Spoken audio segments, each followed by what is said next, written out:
You get to look at the factors of who was killed. All of these are important factors in this case. We don't look at it in a vacuum, because otherwise, in a vacuum, you can't get a full understanding and a full breadth of the evidence that shows that he's the killer. You just can't. And to argue looking at it as a vacuum, that just doesn't make sense, ladies and gentlemen. That's not what the judge is going to tell you. Mr. Shea also talks about the size of this alleyway. First thing I want to set off with you and make sure we're clear about, it's not 1 foot and 3/4 inches. It is 1 foot and then 3/4 of a foot. So it's really 21 inches at the smallest end wide. So keep that in mind. Certainly you heard the testimony. You can listen to it and you wrote down notes, but it's not 1 foot and 3/4 of an inch. Keep that clear. The other argument Mr. Shea had is that it would be impossible for Mr. Hayes to foot down that walkway. And he points to how Mr. Hayes looks today. We don't have any testimony, ladies and gentlemen. We all know that in life people get bigger as we get older generally. We put on weight. Our size changes. So to try and associate what someone looks like now to what they looked like 16 years ago, that does not really seem fair to do that in this case, ladies and gentlemen. And think about it. Miss Gunther was easily able to be positioned in that walkway, being able, you saw her, she was in the walkway position where she could actually be facing down, and she was completely able to be like that. And the defense wants you to believe that it would be impossible for him to have oral sex with her. First of all, the defense's argument is that he had sex with her somewhere else and that she wandered down the alley and then someone shot her. Well, let's think about that.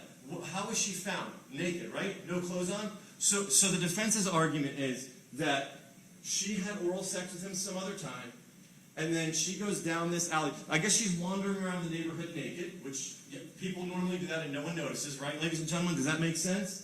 And then she goes down this alley, and then some other mysterious person kills her. Some other mysterious person who bought the same exact kind of firearm.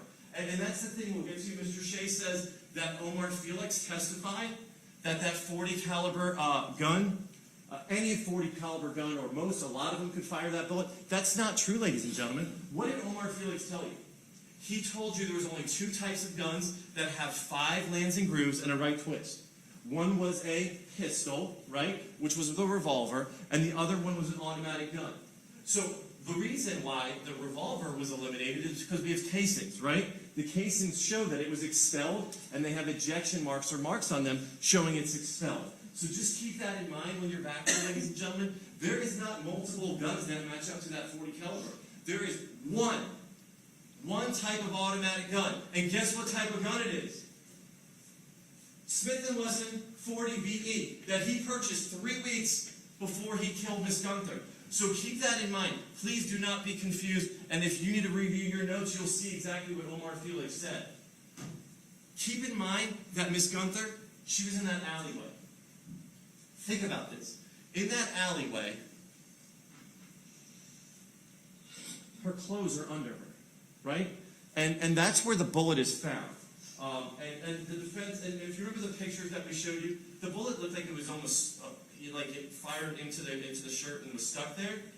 The defense wants you to believe that there's no way that bullet could have been corroded when they looked at it 3 months later. Well, what I submit to you, ladies and gentlemen, is Miss Gunther was there for a couple days, wet, moist area, right? That bullet got wet and moist. It wasn't packaged to prevent corrosion, and it was packaged in that shirt for 3 months before Miss Mazik went and actually found that projectile. So any assertion that it couldn't be corroded, it couldn't be the bullet that he bought, it's misguided, ladies and gentlemen. And think about what Omar Felix told you. He's seen situations where in one day, a projectile can corrode. One day. He's the expert, right? If you believe he's the expert and what he says has foundation, then you believe that, ladies and gentlemen. You take it for what it is. He's been doing this for 22 years.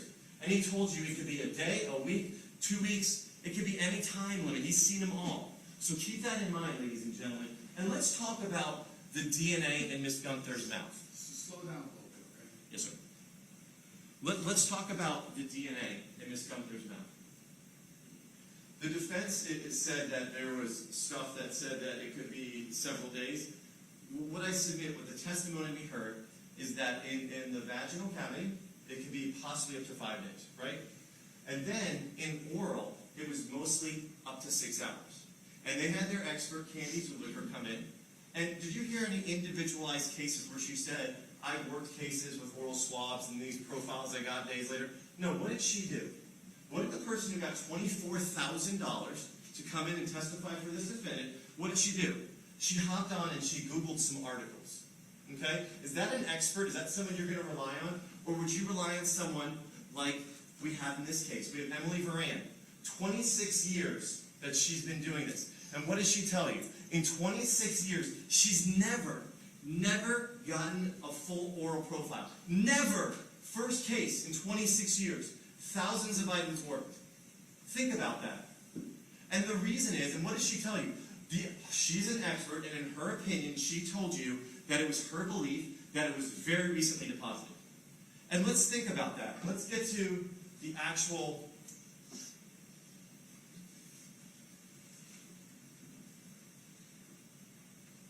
So, Ms. Gunther, what did we find out? So, the profile was 300 septillion that it was somebody else besides him.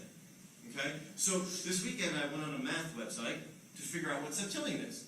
Let's go through and figure out what septillion is to see how much that it would have to have been him and in close time frame. We're not talking millions. We're not talking billions. We're not talking trillions. We're not talking quadrillions, quintillions, sextillions. We're talking septillions. That number is probably larger than any of us can even fathom in our minds. And yet his DNA matches to that number. Think about that, ladies and gentlemen. That means that strongest sample matching at 21 markers, it had to be very recently deposited to get to septillion. We're not talking a small minor profile. We're talking 21 of 21 markers. Keep that in mind while you go through and look at that, ladies and gentlemen. There's only 7.5 billion people in the world. And we're all the way down to septillion.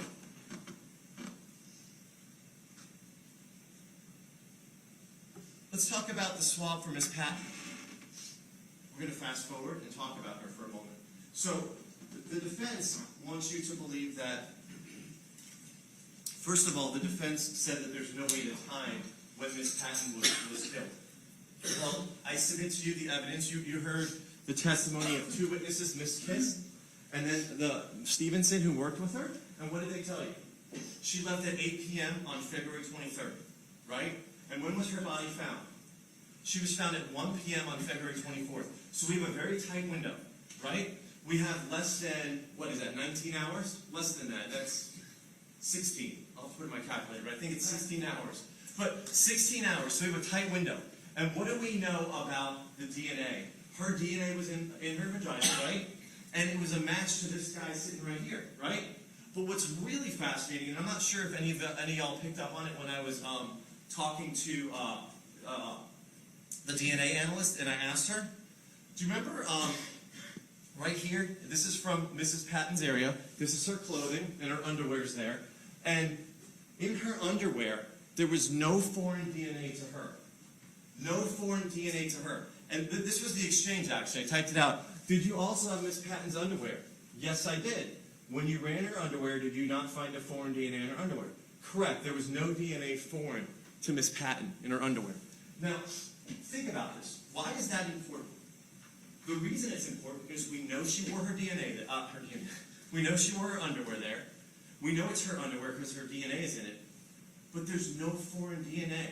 So the DNA that was deposited, the DNA from this defendant, it had to be from that scene. It had to be from where she was murdered. Because think about it. If you had, I don't want to be crass, but if you had DNA deposited in the vagina and someone wears underwear, it would get on the underwear. Especially if someone's wearing it after that situation occurs, there's absolutely going to be DNA on there, ladies and gentlemen. Common sense. But what do we not have on there? There's no DNA on the underwear. That exactly puts him as the person who killed her and deposited his DNA right before it. There's no other explanation for that. Think about this. When we go back to Ms. Gunther for a moment and the DNA in her mouth, the defense wants you to believe that Ms. Gunther was wandering around naked, maybe, and after some sexual act with this defendant, he didn't kill her. She's wandering around a populated area where there's a bar across the street, and she's not spitting what semen might be in her mouth. She's not drinking. She's not doing things. I submit to you, ladies and gentlemen, common sense are, Ms. Gunther did not carry around a semen sample in her mouth from one location to another without discarding it or without getting it out of her mouth. Use common sense. Think about that when you make your deliberations. It goes back to Ms. Bey's DNA. We won't spend too much time on it because her numbers are off the charts too. However, if you look at her numbers, 1 septillion out of 340 sextillion, what did we have for our defendant here? Stand by. You have an objection? I do.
Here with Ms. Gunther is 300 septillion.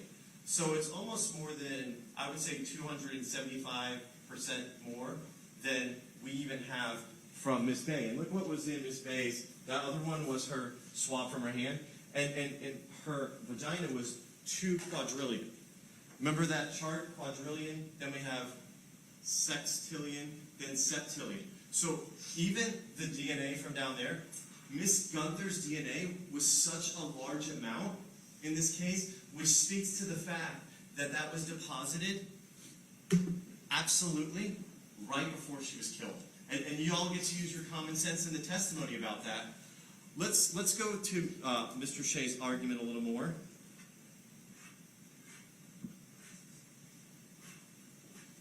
And talking about these tire impressions. So the defense tried to state that the place that Miss Green was located was not a well-traveled road. Well, ladies and gentlemen, you heard from Mr. Hardman, who was the superintendent out there. That was a road they traveled for building. And I know Mr. Shea wanted you to think there's no houses built. Well, guess what? When you put a development in and you have roads and you start making plots, you don't just come and build a house on just undone land. They had to clear the land. They had construction crews coming through there. And what he told you is this is a well-traveled road. There's lots of different vehicles that were on there. And the defense wants you to make an assumption that that tire impression is related to the murder. And there just really is no evidence of that, ladies and gentlemen, because they find it at a U-Pull-It later. And don't forget what Mr. Hayes' mom said. He did have a vehicle. The defense tries to argue he didn't have a vehicle, there's no evidence. His mom said he had a vehicle, and he took it to a junkyard to get rid of it. So keep that in your mind when you're deliberating and thinking, ladies and gentlemen. So the U-Pull-It, he wants you to believe that there's some crazy connection between the U-Pull-It and between Miss Green's murder. So let's talk about the grease that Mr. Shea says. I will submit to you, not one witness, except for Mr. Shea himself, ever said that that was grease on the bottom of her feet.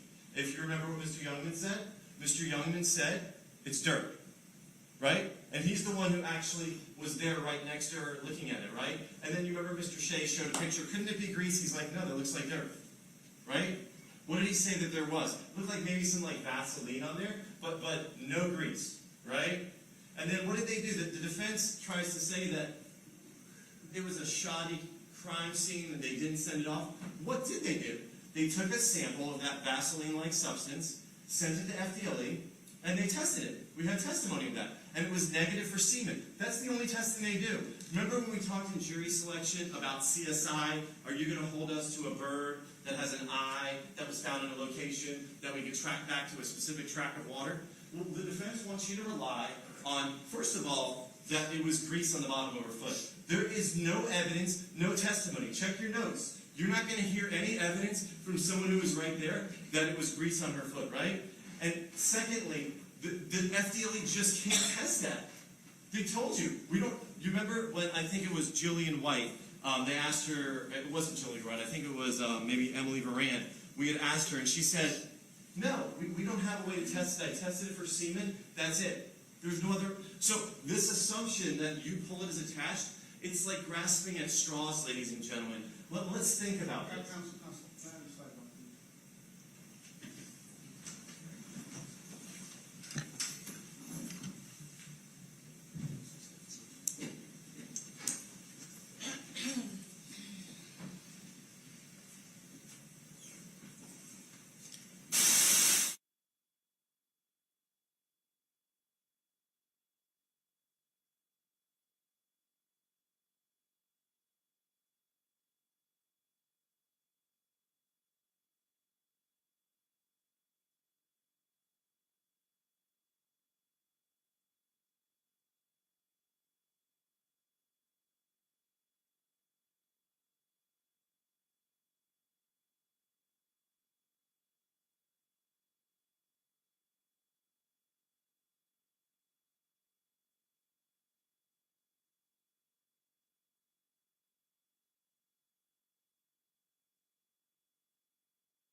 Comments grasping at straws is out of bounds. You are to ignore that comment and disregard it, okay? You are to consider the defense's theories just as much as you consider the state's theories, okay?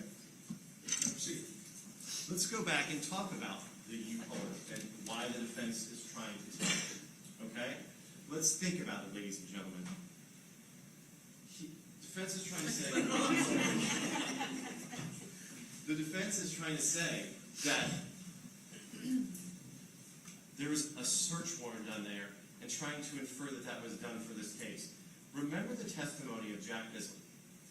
That search warrant was done for a completely different crime in order, ultimately they were trying to get Mr. Mansfield's DNA. They had a person of interest, they needed Mr. Mansfield's DNA. Mr. Mansfield was not very clever of a criminal. He came up to the cops who were doing surveillance and showed him he had a gun. So they got a search warrant, and then they go in there, and while they're there, if you remember what Ms. White said, she told, Ms. White is the tire expert, she told the officers that they might be looking for a Continental tire. So they happen to be in the junkyard, and they see a Continental tire, they pull it in. It matches to the one from the Julie Green scene, but does that mean anything in this case? It really doesn't, ladies and gentlemen. Trying to infer that some criminal activity happened at the U-Pullet, and the U-Pullet is the center of these three murders, just really doesn't match with the evidence. Okay, the evidence in this case clearly shows that the defendant is the one who committed these crimes. Would you typically use condoms with them? Yes. Always? Yes, sir. Was there ever an instance where you didn't use a condom? No, sir. His words, right? So, unless he has magic DNA that jumps through condoms into three different individuals, then either he's lying to the cops or he's the killer. But it can be both of those, because he is lying to the cops, ladies and gentlemen, because he was the killer. Just like he lied about the gun. Think about that. Well, as soon as the police are doing this investigation and they come to him, He says, I don't have that gun anymore. And the defense is like, well, the state, they weren't able to compare the gun up to the one Mr. Hayes had. Why could we not compare it up? Because Mr. Hayes said it was stolen. Not stolen. He said he gave it to his mom. And then what does his mom say when the police interview her 12 years later? He never gave me a gun. Never, ever, ever gave me a gun. But then he goes to the Riviera Police Department. He doesn't report it stolen here in town. Think about that. That's another factor to think about. Like, why didn't he go and report it stolen here? Because he knew that the cops would probably know or have a better, way to find out if it was done locally. So he waits till he gets out of town, right?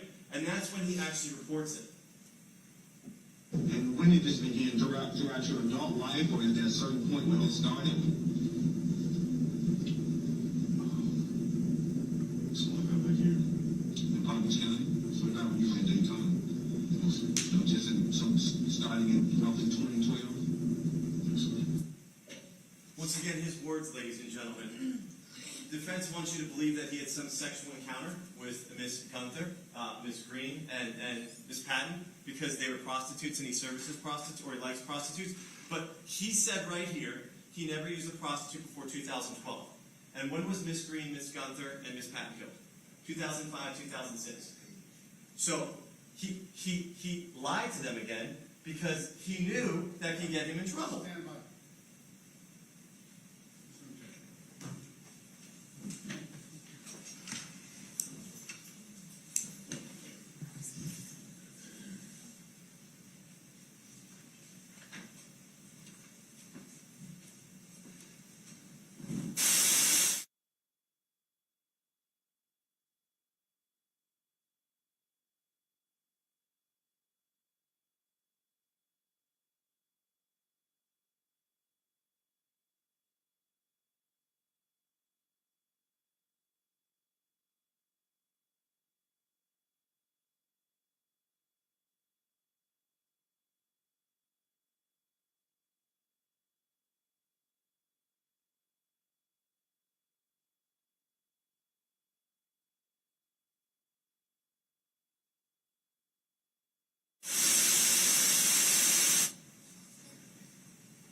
Hi, ladies and gentlemen of the jury. Both sides have commented on the evidence that was presented to you, but remember, you are to rely on your own recollection of what the evidence was. You may proceed. Thank you, Judge. Ladies and gentlemen, you have his recorded statement. And if you wanted to listen to it, you certainly can. But I submit to you that was his statement to the police. That's the type of gun he bought. We already talked about it. He said he gave it to his mom, and they reported it stolen in Riviera Beach. We'll fly past this. This is just... So these are our two projectiles, okay? And what's important about those, ladies and gentlemen, is you can kind of even see a little bit the lands and grooves right here. The grooves. And see in this one, and you can see how that bullet is corroded. But what's super important is both of those bullets, even though the one from Miss Gunther was corroded, it still was fired by that type of gun. Because it had that 5 lands and grooves with a right twist. And the defense tried to say that, and I abbreviated, full metal jacket is a range ammunition. And that trying to infer that you wouldn't kill someone with that. Well, if you remember Omar Felix, when he testified, I asked him, in his career, 22 years, how many murders or about how many have you actually dealt with full metal jackets? And Mr. Felix said a majority of his murders were with full metal jacket bullets. So to try and infer that he only bought range ammunition and it's not used to kill people, that just doesn't match with the evidence, ladies and gentlemen. And then once again, we have you can see, these are the casing from the Green scene, the casing from the Patton murder. There's where it says federal stamp, and we had the testimony. First of all, these casings were shot from the identical gun. Same gun, right? And then the same type of ammunition that the defendant bought. These type of casings were. Remember, he bought American Eagle, and it's stamped with a federal on it. And both of these are federal, and you can see they're 40 S&W. Just another factor. The defense wants you to believe that we're only isolated, but you have to consider everything in totality, ladies and gentlemen. Now, the defense is arguing that there was no premeditation.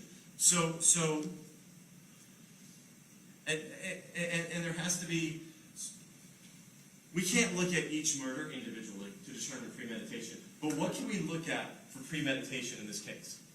Did this defendant acquire a gun 3 weeks before killing Ms. Gunther? Yes. Is that a factor for premeditation? Yes. Did he bring the gun with him? Yes. That's a factor for premeditation. Did he raise the gun up to the back of her head and shoot her?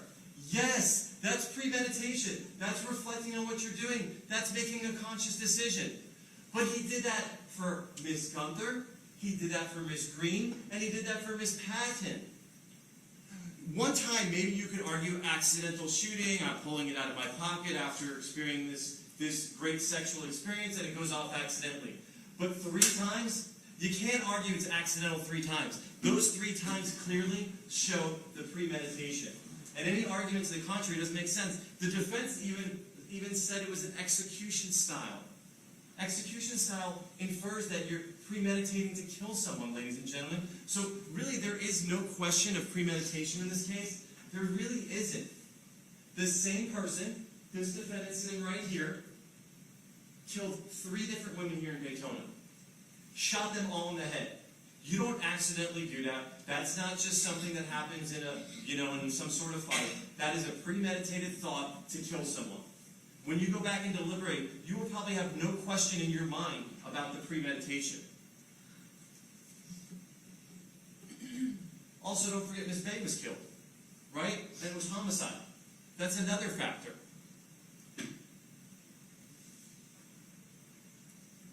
Also, think about where he took the women for sex. He didn't take them to hotels that could be connected up. He didn't take them to, well-lit areas. He took all 3 of our women to desolate locations or hidden locations. And the defense wants you to argue, and they're arguing that because Ms. Gunther was killed in an alleyway, it's not similar to Ms. Green and Mrs. Patton. Well, I submit to you, ladies and gentlemen, after he killed Ms. Gunther, he realized, or you can make an assumption, not even an assumption, an inference from the facts, that now he wanted to get farther away from where people might be if he's going to kill someone. Goes to premeditation, planning a location different that's not close to folks, not close to people. So any argument that that's not similar or a progression, it doesn't make sense. I submit to you, in this case, it's crystal clear that there is premeditation. And then, we'll fly through. And then, you also get to consider all 4 of these murders in conjunction. And they can't be accidental, ladies and gentlemen. You can't have accidental DNA. You can't have, an accident where 3 or 4 people are killed. It doesn't make sense. So, as the judge is going to instruct you, you can rely on Rachel Bey's murder, and you can also rely on all 3 of the murders together to show that it's not a mistake. There's no mistake here. And really, let's think, what are the odds that your DNA would be present at 3 murdered women location? All of those murder scenes are almost identical in the way they're set up, who's killed, who's lying dead in the dirt. Same type of gun used at 3 of those scenes. You bought that gun 3 weeks before. You're located in Daytona Beach at the time that those 3 women are killed. You're located in West Palm Beach or Palm Beach County when one of the women is killed. Counsel, don't argue the golden rule. Go ahead. Yes, sir. Ladies and gentlemen, I submit to you the odds of that being able to happen and be an accident or just be happenstance would be off the charts. It would be in those astronomical numbers that we couldn't even fathom.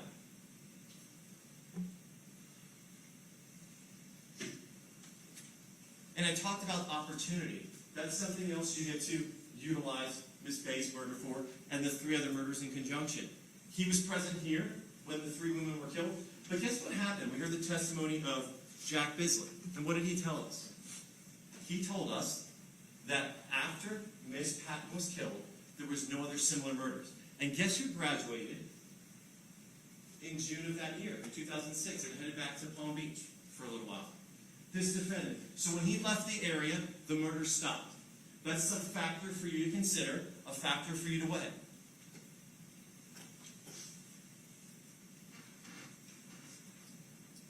What year did you go to college in Daytona?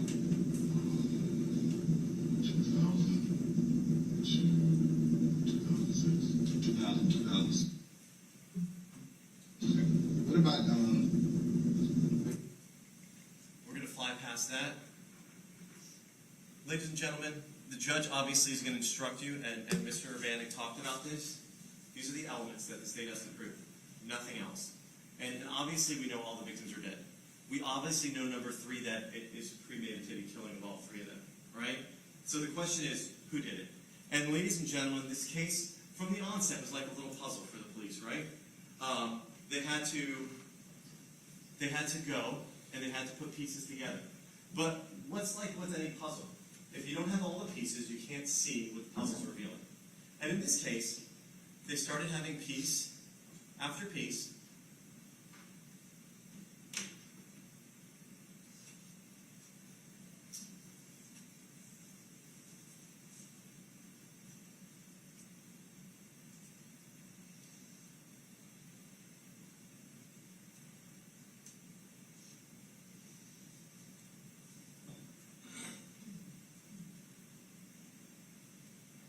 And then the last piece of the puzzle was the DNA.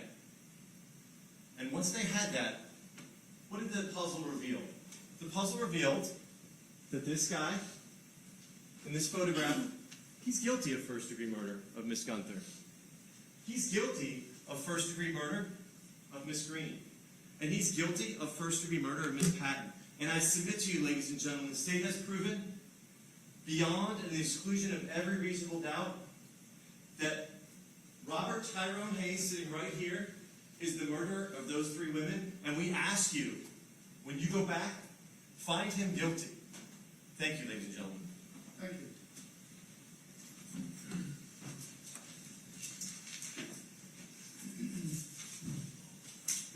All right, ladies and gentlemen, we're going to adjourn for the day. Resume tomorrow. I want you here early tomorrow, 8:30. A couple of instructions. Number 1, there will be a special parking area that Bill will tell you where to go when you come in, and then put all your cars together in the same area. Number 2, if you don't mind, as a precaution, bring an overnight bag. I have to sequester you starting tomorrow, so just have your medications, your clothing, whatever it is that you need to survive for 24 hours without outside input or having anybody be able to bring you anything. We prefer it that way. Number 3, we'll take care of your meals starting tomorrow. So the first thing you'll do in the morning is we're going to give you menus, and I want you to make your selections because it takes about an hour and a half to get your food here. So we want to put in your lunch early enough so you get your food as close to the lunch hour as we can. I'm going to remind you once again, don't discuss the case with anyone. Don't do any research on your own. Don't start deliberating. You haven't heard the law. You will hear that tomorrow. And then deliberation will begin at that time. You have any questions? All right, Bill, do you mind taking them? We'll proceed. I'm sorry. I'm not sure if you touched on this before, but I know there's 4 alternates to. You'll know tomorrow. Okay, I didn't know if we'd all proceed through. I'll have instructions for the alternates tomorrow. And the alternates will not be excused tomorrow. Okay? Only one, yeah. And the bags, are we bringing them in with us or leave them in our car? Leave them in your cars. Okay? Yeah, you don't have to bring them in here. Just leave them in your car. And when you say to.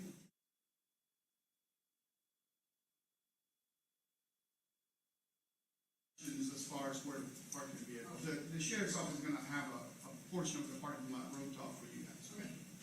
Well, maybe this will be answered tomorrow, but, so anything we have a question on tomorrow that's already been done over the course of the case, we can see again, like if there's evidence or something that we needed to be. Yeah. Tomorrow, what you saw today on the PowerPoints, that's their argument. You know, So the actual evidence will be given to you tomorrow. Okay. You take it to the back and while you're deliberating. Okay. And I'll have more instructions about that tomorrow. Okay? We'll see you tomorrow, 8:30. I'm sorry, guys, okay, thank you. You can see your hands face down, please. That's early, I don't get up to nine. No,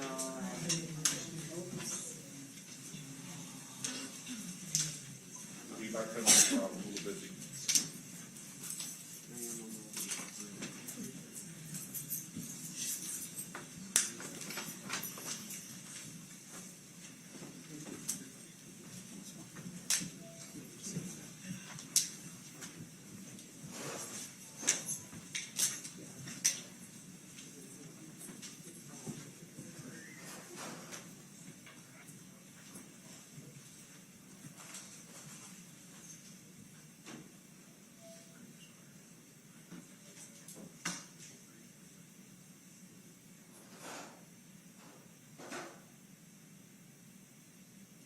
I don't know if they're out already.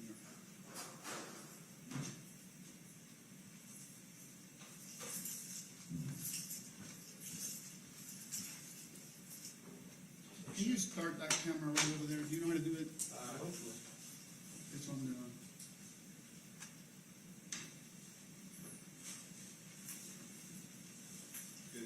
Okay, yeah, thank you.